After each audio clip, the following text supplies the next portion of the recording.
Welcome back to the Baunfire Gaming Podcast for episode 334. I'm your host, Morgan, aka Bon Diesel, and this week we'll be talking about Clair Obscur Expedition 33 is a huge hit. Switch 2 pre-orders have kicked off in the US. The Oblivion Remaster was shadow dropped, and much more. So opening up, I am not looking forward to the Game of the Year discussion this year. I think that there's multiple layers to this, right? I think a lot of us more enthusiastic gaming fans, people who make content, listen to podcasts, watch videos, pay attention to review scores, all of that, we probably care too much about Game of the Year, right? I think my biggest issue with it is that there's just no consensus. The biggest shows, such as like the Game Awards with Jeff Keighley, it's just hard to do it in a way where it seems like it truly represents all gamers, quote unquote, And one of the big issues is that, who gets to decide. And so like the Game Awards has I believe, a fairly large number of game journalists that vote and give their votes and give their list, right? Their top whatever. And then they compile that and for all of the awards, but specifically Game of the Year. And that's after they do like a nomination vote, and then they vote for the nomination, the nominated games. And that's fine. I believe that there are some like independent journalists who get to vote on that. And then there's like whole publications. I don't know. I think they vote as a whole. So say like Game Informer. I believe they vote as one. So Game Informer gets like one vote. Where then like if someone like Jason Schreier, I assume he votes for himself. So that on its own kind of skews it quite a bit because like if you had, Game Informer, you have 10 different people there with 10 different lists, and they have to find some way to compile theirs down to one. Well, that's already not going to be very representative, really. And then you have someone like, Schreier or like an independent person who can just has their list, right? So that makes that, that award, even though that's the most like notable award, I've over the years less and less been as like feeling like it's like really definitive, right? And then you have all the other ones. So at the end of the day, I really think your own list is all that matters, right? I think it's interesting to see others. It's interesting to see where other people are at. But I really do believe like too much importance gets put on it. I say this as someone who's probably going to be very annoying this year. I already see what's going to happen when it comes to the big awards, right? Like the Game Awards and stuff, where right now, the highest rated game released this year is Clair Obscur Expedition 33. I'm going to talk about it specifically here in a little bit, actually very shortly. But like, as of right now, I find it hard to believe it won't end up being the most interesting game this year, which I think should be Game of the Year, right? It's not based on sales, or else Call of Duty would win every year, or Hogwarts would have won when it came out. So it's not sales. And so then what does it come down to? I think like this year, Clair Obscur, to me, is very clearly the Game of the Year. But then you had all of the hype and hubbub around the Blueprints game, the puzzle game, which was really, really, really journalist pushed. And like, in my opinion, there was like something fishy about that, because there were certain voices and certain people who were really seeding that hype. I try not to be too much of a conspiracy theorist, but I just found that to be very interesting. And Blueprints is a really cool game. It is not the 10 out of 10 I've seen so many people talking about. It's a neat puzzle game. It's like a solid like 8 out of 10. That's just my opinion. Throw me under the bus. I don't care. Then you have games like Ghost of Yotei that are going to be coming out. A PlayStation game. You can't convince me that there isn't a pretty huge bias when it comes to PlayStation games in general. I'm sure Yotei or Yotai, you can correct me in the comments, is going to be great. The first game is amazing. I've literally never seen anyone be like, it was okay. Like, everyone says it's amazing. I believe them. I'm sure this next one will be the same. I also suspect it's going to be kind of like a God of War and Ragnarok situation where, you know, I don't know if Ragnarok was really the game of the year that year. It seems like it was very iterative on the first game and was still very good. I would argue there were some other games that year that maybe deserved it a bit more, but who knows? I just I'm worried as much as I can be. I have very little worry to spare for this stuff, but I can just see a thing where off of hype, like blueprints, or off of platform obedience, like Ghost of Yotai, that we're gonna see a game like Clair Obscur that should be celebrated for being unique, made by a small team, very high production quality, all of those things kind of get ignored, even though it will likely end up being the highest rated game of the year, uh, just because, of other factors. So remind me of this when the time comes, but the game of the year awards don't matter that much, and everyone can have their own take. And if you're like me, try to have it in your head already to take a chill pill and not worry too much about it. Okay, let's jump into the gaming news. We're going to kick it off with Clair Obscur Expedition 33. The reviews and my own first impressions. It currently sits at a open critic score of 91. It seems like it's jumping between like 91 and 92. That puts it at either the highest rated game of the year, tied with Blueprints, or 1 point below it. They did just announce, I'm recording this on Friday afternoon, that they have sold 500,000 plus units in the first 24 hours, which is super cool, especially when you consider that this is on Game Pass for Xbox and PC. And that definitely sucks up a bunch of the sales. I assume these are mostly sales on Steam, but I'm sure people are buying it on the platform as well. I personally intend on actually buying the game using the Game Pass discount as well, just because this is a third party, and I feel like this kind of game deserves a purchase. You're talking about a 30-person indie studio. There are a bunch of Ubisoft devs as well as some other studios there. They made this game on their own, and it's insane because the production level, the voice acting, literally every single thing about this game seems like it would be hard for a 500-person studio to do, and they did it with much less. It's insane. As of recording, I'm recording this on Friday afternoon. Like I said, it maxed out at 70,000 plus players. I imagine over the weekend that's going to jump. I wouldn't be surprised if it goes over 100,000, and I love that. That is fantastic.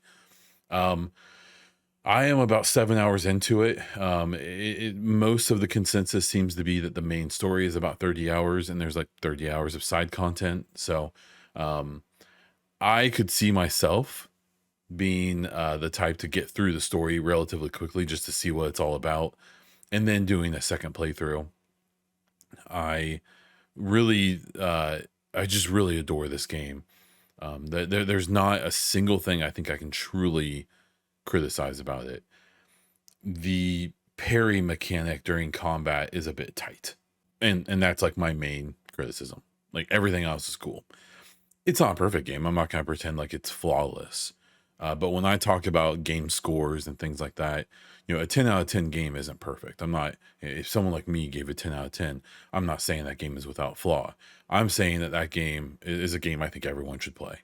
I think that is a 10 out of 10 recommendation score, that everyone should at least try this. And I think most people will like it. Even if you don't like this one aspect of the game, another aspect will boost it beyond how much you dislike the other part. And that's where I'm at with this game so far. I genuinely don't like to give out like 10 out of 10s. I think it's so hard to do that. So far, this game's definitely up there. And, at the very least, I'd be surprised if I gave it anything less than 9.5 out of 10. And that is remembering that my score is mostly a recommendation score, less than a quality score, right? Um, it's just the style is so good, the graphical fidelity is great, the environments are just insanely pretty. The story so far is heartbreaking and humorous and fun. Same could be said for the writing. All of it is just so cool. The concept of it, even just 8 hours in, some of the things they're playing with, the things that they're throwing at you, the story elements, and certain characters doing certain things. It's really cool. It's really interesting. The opening to this game, the first hour, is heartbreaking and beautiful and informative. But also, you don't know everything. I saw a good article today. I can't remember if it was IGN or someone else was talking about how there's not very much exposition in this game, so you don't have characters constantly droning on about like, oh yeah, that city, this is everything about that, and then here's every single explanation about everything that's going on in this world and everything. There's a lot left unknown. You don't know, at least in the first 8 hours, much about what happened, the big cataclysm that led to the situation they're in. You don't know much about much, right? But you can learn a lot from these little journals you find from listening, to the context and stuff like that of some of the conversations that are happening throughout the game. It's just that part's really cool. The combat is really interesting. It's turn based, but it's very active. You're hitting buttons to time things out and have more powerful attacks. You're using the parry mechanic to you know prevent damage to yourself and to even inflict damage on counterattacks. There's also a dodge mechanic that's a little bit easier and more forgiving than the parry, but obviously you don't get to attack. um it's hard. I've definitely had a few bosses where I've had a half dozen tries at them before I got them. I'm currently on a boss that I've thought I beat once, and then due to a twist, I did not. So I'll be playing more of that tonight, almost assuredly. The combat's great, but then the exploration and things like that. You have these. It's almost kind of like a hub and mission style game where you have this overworld hub. I believe this is an old Final Fantasy way of doing things where it's like a map, but you're still running around it, but it's like a way pulled out view. And so it's not the real world. You're kind of running around like a representation so you can move around quicker. And you're basically going to these individual level areas that are like decently sized, especially, so far. I found one like community where there's these creatures living there, and it's a decent sized area with like no combat or anything for the most part. Um, but it just looks so good, right? I don't even know if it's my favorite way to do things. I don't know if I want the next Mass Effect to do this, right? But the way they've done it is so good and is so compelling, and it looks great. I'm playing on Xbox Series X.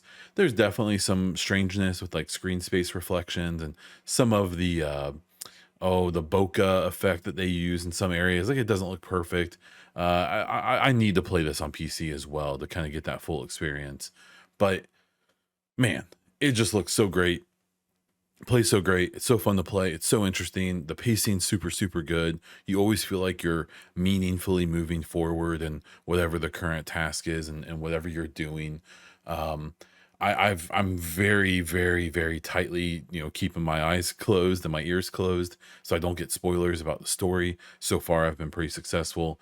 And like if the first hour like made me tear up, I can't imagine how the whole game's gonna go. It's just it's really, really, really cool. There's literally no part of it where I'm like, that part's fine. And with the turn-based combat, this is coming from someone who I love Baldur's Gate 3. I think I love Baldur's Gate 3 despite its combat, even though I've learned to love it to a point. I'm much higher on Clair Obscur's combat right off the bat. It's still not my favorite thing in the world. I kind of wish I could just hack and slash, but uh, you know, it's good. Now, I will say I'm playing on the story difficulty. I do have the quick time events turned on. You can turn them off, and it probably does make the experience a bit easier. I'm trying to stick with it because I do think it's a fun element of the game. But I don't know how much I would be enjoying this at higher difficulties, because even on story mode, the parry mechanic is insanely hard to master and to use. Like I said, the dodge mechanic is much more forgiving, but I've had a few fights where if you aren't countering and using the parry mechanic, you're gonna struggle to ever win in this game. And the way the counter works is, say an enemy has 3 attacks during one of their turns, you have to parry all 3 of those attacks, and then you counterattack. If you miss one of the parries, you don't get the counterattack. Um, And there's, like the one I'm on currently, the fight, as well as previous ones, it either makes them way more efficient with the lower level enemies, or with some of the bosses, like you have to be able to counter. So keep that in mind. Yeah, game of the year. This is almost certainly going to be my game of the year by the time I finish playing it. As I look through, and that's, I've had other games I love this year: Avowed, Assassin's Creed Shadows, other games as well. It's not like this is the first game that's been there for me, but I've had my eye on this for quite a while. I'm not surprised. Um, Actually, I'm a little surprised how much I love it, but I'm not surprised of how good it is. And I am surprised the reaction. I was worried this would be one of those things. It would get like a low 80s score. People liked it, but it had all these issues. It's the first game from the studio. It's kind of a unique, weird game, but that seems to be working for it. And that's really, really awesome. And I'm excited to have my very passive aggressive comments at the end of the year when Blueprints and these other games that I think are okay, but maybe don't really deserve the like a game of the year award as much as this one does. You can be ready for that. I will say that even if this game doesn't win game of the year, I would be amazed if it doesn't win. Like, I didn't even talk about the music. The music is just insane. And apparently the person who directed it, who did all the music, it's the first time they've ever done anything like that. It's just wild. It's insane. It's so good. So at the very least, this game is probably going to clean up on other awards, even if it doesn't win game of the year. But I hope it does. I hope it wins at least. I hope it gets its flowers. I really hope it sells a ton of copies, because I'm yet to see how this game ends, so I don't know if there is potential for a sequel. But I can already tell I'm gonna miss this world and these characters. And if there's any way for them to continue this story in this franchise, I would be I would be quite a fan of that. Switch 2 pre-orders have begun in the USA. There were a lot of issues, as everyone could have predicted. A bunch of the stores like Target and Walmart seems like so they could release them at midnight, and it seems like they mostly didn't really release the ability to pre-order until like a half hour later. Um, Ran out pretty quick. People were having issues with payments and shopping carts and all of that. Funny enough, I just kind of jumped on the Walmart and bought one. Um, with really no issue or drama, and that makes me feel kind of bad because I've seen so many people who did have issues and straight up still have it and likely won't be able to pre-order one. um Full disclosure, I'm not really sure what I'm gonna do with mine. I i don't plan on listing it for $1,000 and scalping it. I very well may list it for sale and take the best offer. But I feel like that's a little more reasonable than being one of the people straight up being like on eBay for $1,500, just trying to prey on people who want it that desperately. Um, if someone wants it and gets it for 20 bucks more than what I paid, then cool. Pays for the shipping, right? I need to see more. I'm intrigued enough by the system that I want the chance to have one, but so much about it I don't want one. So I was curious enough that I wanted one, but we'll see what happens. We'll see what happens between now and then. It's only like a month and a week until it comes out, which is hard for me to comprehend. So we'll see what happens with that. This was a mess so far. It sounds like they've gone through their whole allocation, so I wouldn't be surprised if there aren't more units until after release. And even though they were so sure that they would be able to meet expectation, there's also the whole factor of tariffs, at least here in the States. All the ones that were pre-ordered were likely pre-tariff, were likely shipped here months ago, and the any that come new won't be exempt, I don't think. I know that there were some electronics exemptions, but as far as I can tell, the game consoles aren't part of that. And so almost certainly any new consoles that come into the country will be tariffed. And my real prediction still is that they're going to raise, or that retailers at least will raise the price to offset that, because they don't want to take the hit, as they shouldn't. So we'll have to wait and see. Elder Scrolls Oblivion Remaster shadow dropped earlier this week. Xbox did a quick little showcase, I guess, of Elder Scrolls Oblivion, and they released the remaster as they did the showcase. I jumped into it. I never played the original game. I have no nostalgia here. My first Bethesda game was probably Fallout 3, I believe, even though I could probably dig in and maybe find some older PC titles I forgot about. But It was interesting. So the opening of the game is in the sewers. It's where you meet the king and get this amulet, and the story sets itself up. I actually had a lot of fun in that part of the game. It was the intro to all the mechanics and all that. It's a game that I've seen people saying how amazing it looks. Like it looks pretty good. It doesn't look great, right? Like it's definitely, it's all new assets because it's a Unreal Engine 5 game visually, but it's running the Gamebryo or whatever, the old Bethesda, like the pre um their current the not the creation engine. Of course I'm not gonna be able to remember. Um or is it the creator kit? I think it is the creation engine. I believe Gamebryo is the predecessor of that. It's built on the same idea, and they're still using the old game to run all the like background like RPG mechanics and all that. Very interesting. Got through the sewer part. It was interesting. You got to build your character up and pick all your points and do all that. And I was like, okay, this is pretty cool. It looks pretty good. It's playing pretty well. And then as soon as I left the sewers, I played for an hour or two, and it feels like a 20-plus-year-old game. Like I thought maybe like in that first part, I was like, okay, this feels pretty good. This feels pretty modern. They've definitely done some quality of life stuff here. It definitely still feels like a really old game. It's a fun mix. I get it. And the moment that I left the sewers, it just turned into this like a game that like if you stop and look at it, it's like, wow, this looks really great. But you move and the animations aren't very good, and the faces of everyone are awful. Like they're really, really bad. Like literally everyone. It's like one of those things where there's a big remake remaster debate happening right now. Anyone saying this is a remake hasn't played it, at least in my opinion. It is a remaster of all remasters. Now it's a unique remaster where it has a significant visual upgrade over the old 20-year-old game.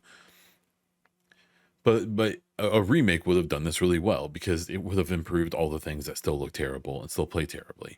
I am under the impression they did pretty big revisions to the system for leveling up, and apparently people like it a lot. It seems like, so that's really cool. I guess the old system was terrible.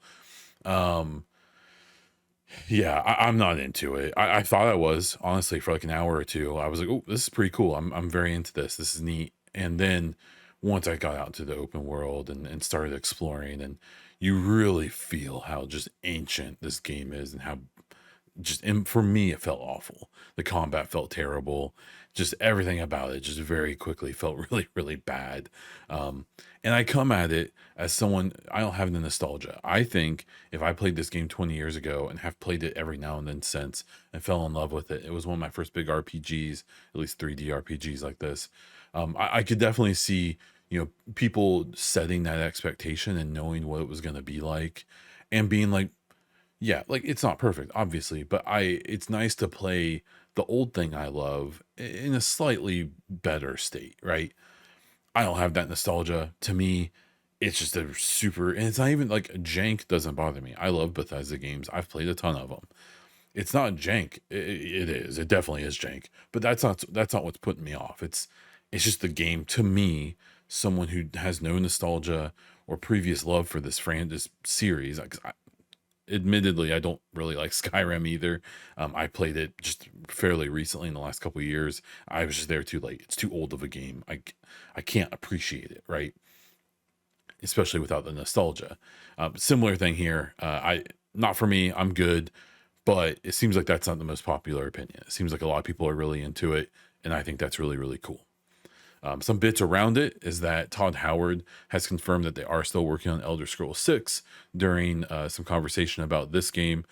They also gave codes to all of the devs of this fan project called Sky Oblivion, where they're using the sky. They're basically building Oblivion in Skyrim, and I believe they like coexist. Like basically both games are going to be in one, which pretty insane, and they've been working on it for like a decade.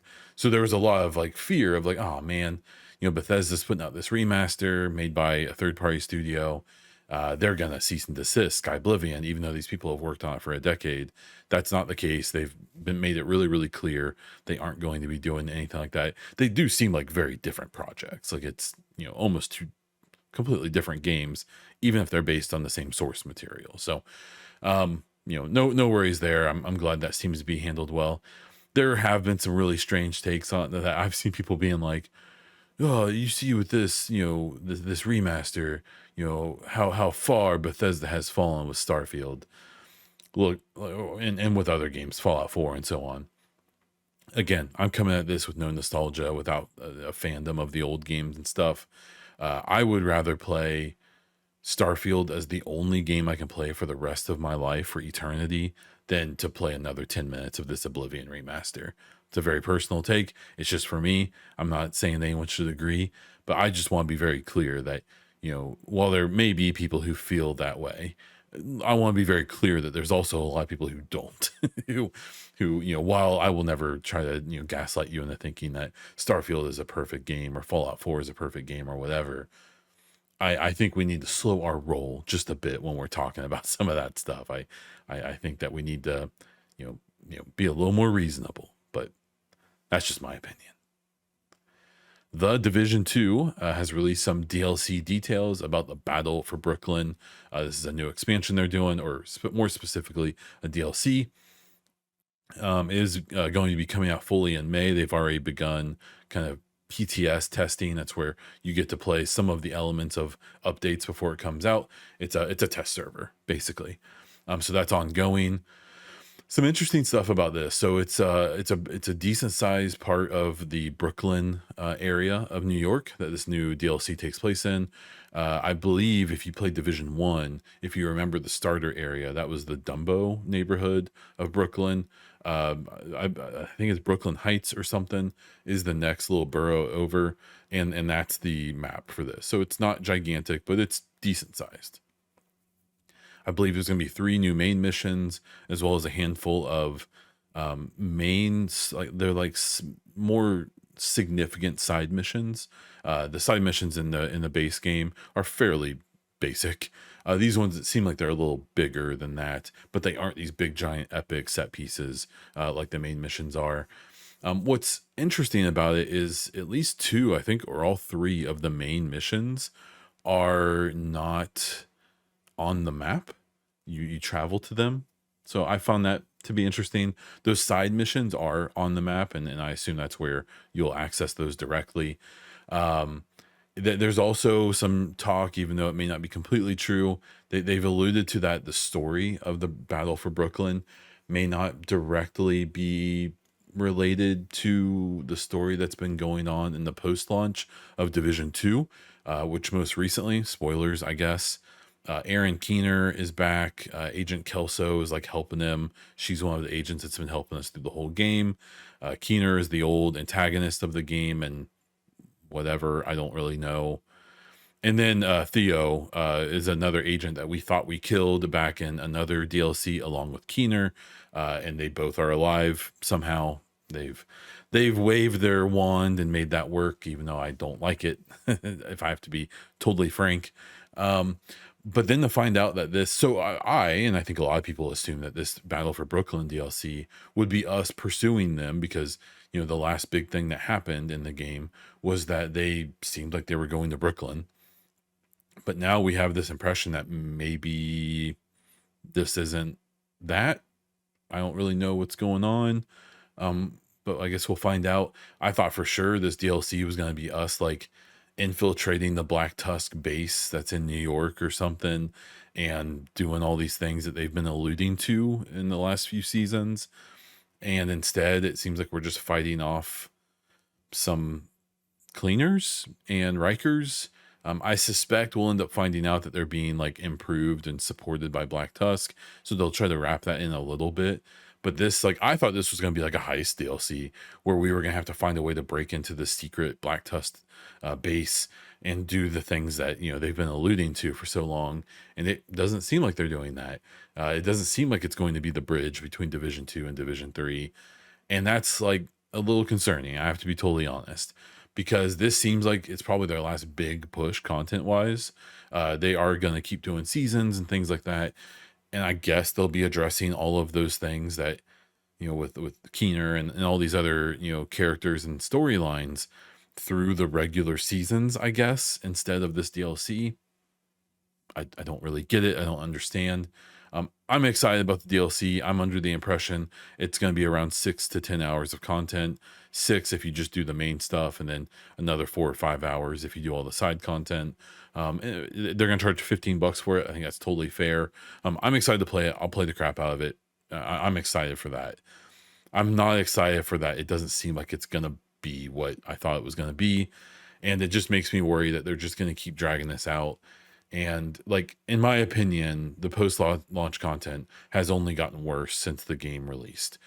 Even Warlords of New York, I've soured on a little bit, even though I think it's a cool thing because it doesn't fit into the timeline of the game at all, at least to me. And now elements from it have impacted the main game story. And now they're doing another DLC that isn't on the regular timeline either. It seems like, I don't know. It's weird, but I'm excited for it either way. Battle for Brooklyn coming in May. If you're a Division fan, be on the lookout.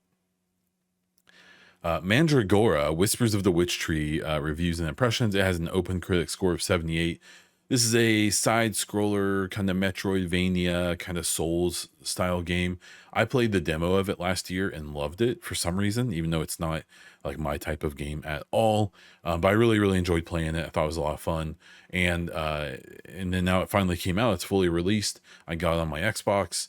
And it's really cool. I still really like it. I think that score of 78 is like pretty good, I guess. I would rate it a bit higher. I think I'm sitting at like an 8 out of 10. So it's in the same space, right? There was a rough situation where right after it came out, apparently there was a bug, at least on Xbox. I don't know if it was on other platforms, where it just wasn't saving, or it wasn't keeping save info.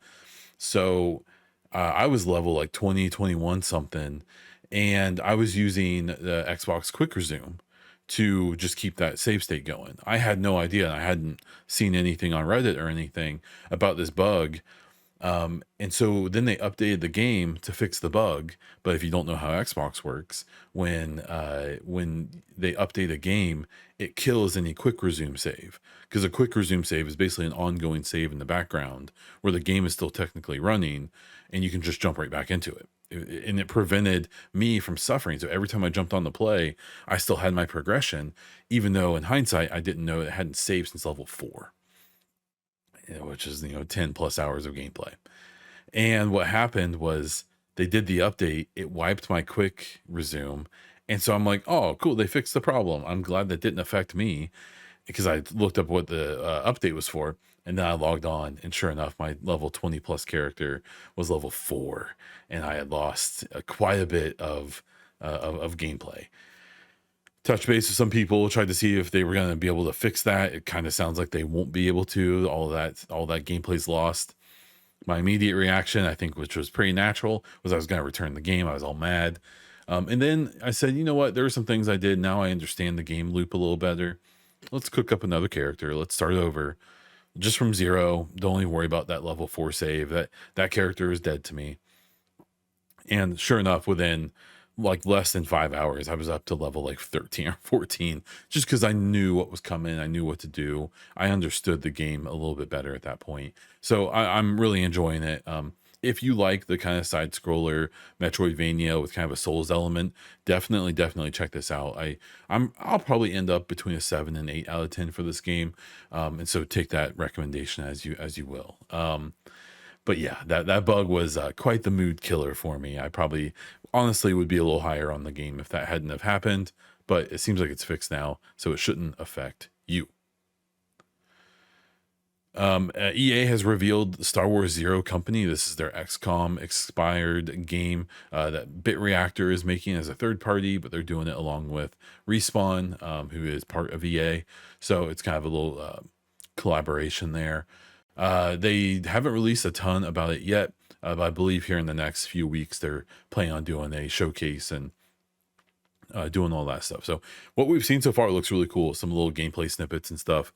I have never gotten into XCOM, but this could definitely be a thing that drags me in, because basically anything that Respawn's associated with, I assume, is pretty solid.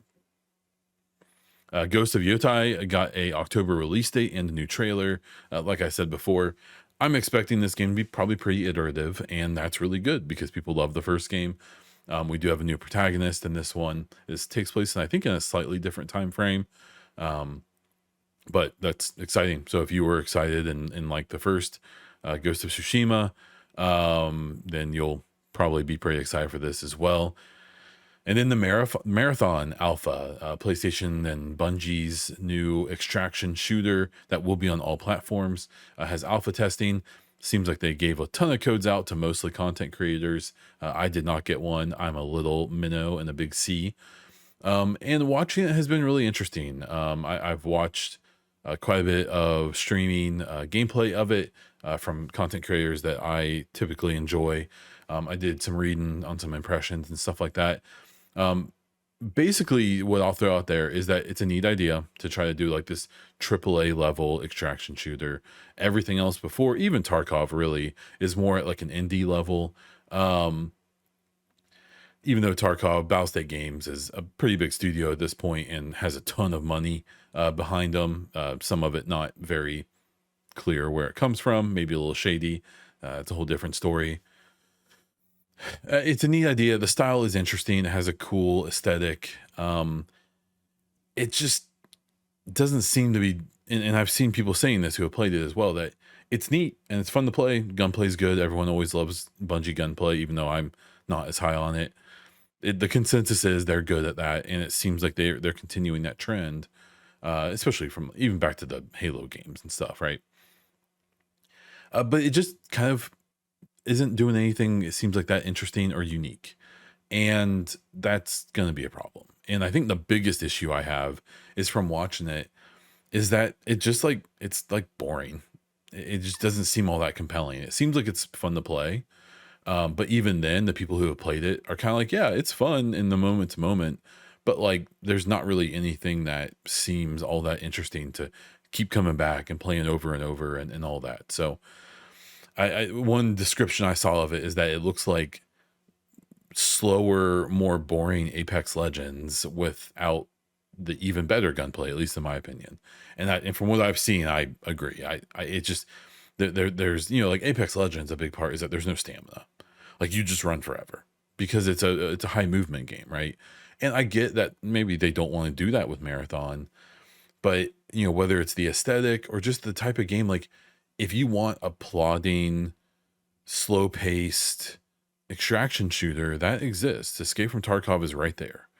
And even though I have mixed feelings on that game in the long run, I especially have mixed feelings about the developer. I have like 2,500 hours in that game. I obviously played that game a ton. And the issue is all these indie studios and even a AAA studio like Bungie, Tarkov, that success is just, it's impossible to recreate because they built this community up from basically nothing and this game up from nothing. And even though the community seems to mostly hate each other in the game and the devs are antagonistic to their players and have a bunch of shady dealings, and the owner of the studio is shady on his own part, that they've created this extremely unique situation that like Bungie just can't recreate. So they've got to do it in their own way. And what they've done, I don't know. It just doesn't seem all that compelling to me. And I really worry for Bungie mostly that this is going to be another PlayStation Live Service game that they're going to release it because they're putting all this work into it. And I don't think it's going to be another Concord. I suspect it will go on longer simply based on Bungie's reputation. But I don't see this being a very successful project. And that sucks because I would love a mainstream extraction shooter that really feels worth it. That really is that compelling because I don't want to play Tarkov anymore, but it still seems like it's the only game doing the thing they're trying to do in a way that feels worth playing. For some content updates, I do plan on doing a Clair Obscur full review video separate from the podcast when I finish that up. I don't know if there's anything else coming out anytime soon. I do have, work will be getting a little busy here soon, as well as some vacation stuff and all that. So keep an eye out for any updates I throw out there. We do have some of the, we're only about a month away from showcase season. I do believe I'll be around for most of the showcases. I plan on live streaming those and reacting to them. So please keep a lookout for that. I have been trying to stream a bit more from my Mass Effect playthrough. We're getting close to Mass Effect 3, as well as other games that come out. Like I streamed Clair Obscur with my 5-year-old for a couple hours the other day. That was fun. The only issue with her is it's hard to talk while she's here because she doesn't understand the concept of what I'm doing. So I'm like talking to people in chat, and then she thinks I'm talking to her, so it's confusing. So then I don't talk as much, and then no one talks in chat, and it's just kind of awkward. But we still get to share games together. But I'll also try to stream a bit on my own time as I'm able here over the next month or two, and that's it for that. And that's where we're going to wrap this thing up. So thank you so much for listening to this episode. Subscribe to the show on your favorite podcast app. Leave a review on Spotify or iTunes. And subscribe to the Bon Diesel YouTube channel to get all of my videos, including this podcast, on video on demand. Thank you to everyone who supports as a YouTube member or Twitch subscriber. If you're interested in supporting this podcast and all of my other content, consider looking at the links in the description below. If you have any questions or feedback, leave a comment on Spotify or over on YouTube. Let me know in my Discord or hit me up on social media at Baunfire or at the Baunfire. That is all I have for this episode of the Baunfire Gaming Podcast. So until next time.